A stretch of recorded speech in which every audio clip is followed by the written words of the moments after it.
What's going on, everybody? Thanks so much for joining me. Hope everyone had a good 4th of July break.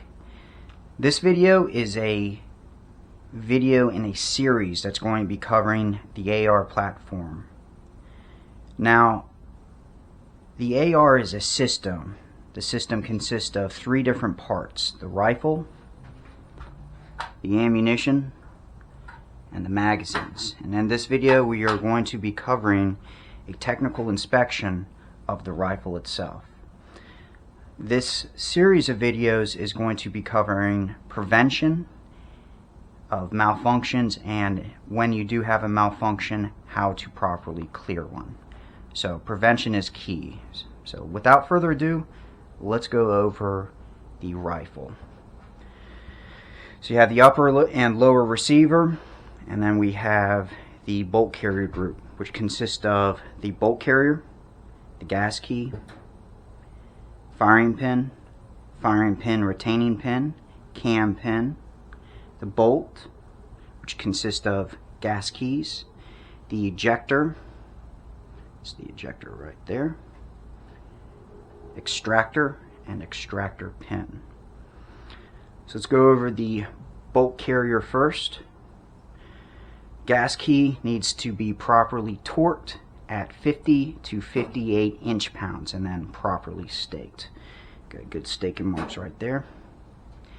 If this is not properly torqued and staked, what you will have is gas leaking right there, which will cause a unreliable rifle. So properly torqued and staked. Next thing, we need to ensure that this is not going to be binding in the upper receiver.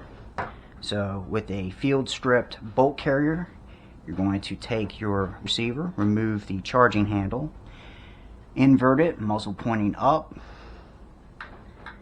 insert the bolt carrier, and insert it. There should be no binding at all. It should be going in smoothly and coming out just as smoothly. Next, let's check the bolt. Make sure there's good tension on the ejector. Push down on it. There's good tension on that. Now, some places will say that these need to be staggered.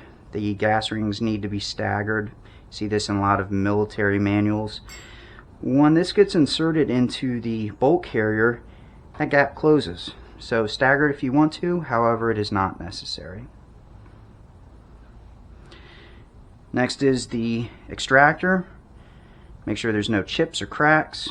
Run across your fingers, should feel like 2 little kitten teeth. Make sure you have a good spring, and that little there's a little black buffer in the middle of the spring.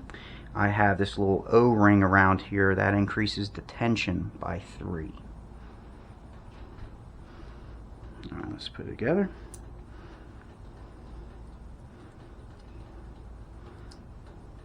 Since we have it out, let's lubricate it. A couple drips on the gas rings and this elevated position right here. That's good. Make sure when you install the bolt into the carrier, the extractor is pointing outwards. A good manufacturer or properly manufactured bolt will not allow you to install the cam pin or the wrong way. See, it won't go in that way. So facing outwards. Make sure you lubricate the cam pin. This is a high wear point.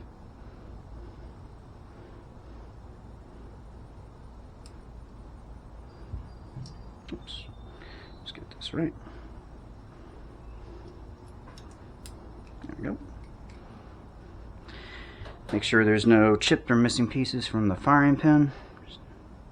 And install the firing pin. Make sure the firing pin's installed correctly.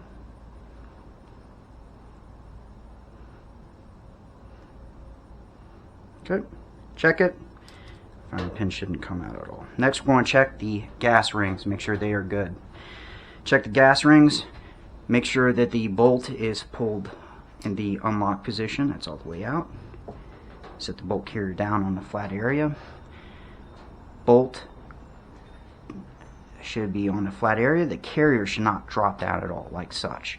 If it drops down under its own weight, it means the gas rings are worn out and you need to replace them.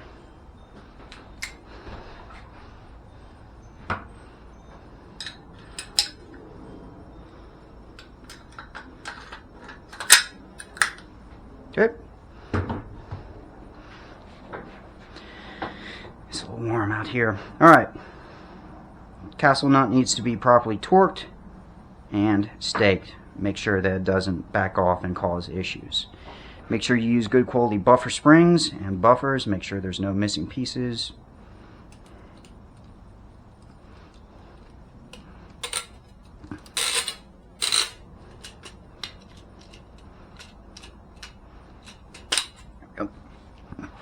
And assemble them.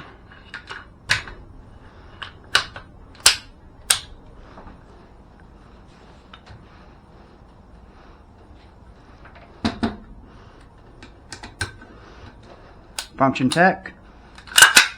Make sure the hammer's cocked back, weapon on safe, make sure the safety works. Alright, we're going to drop the hammer, keep the trigger pulled to the rear.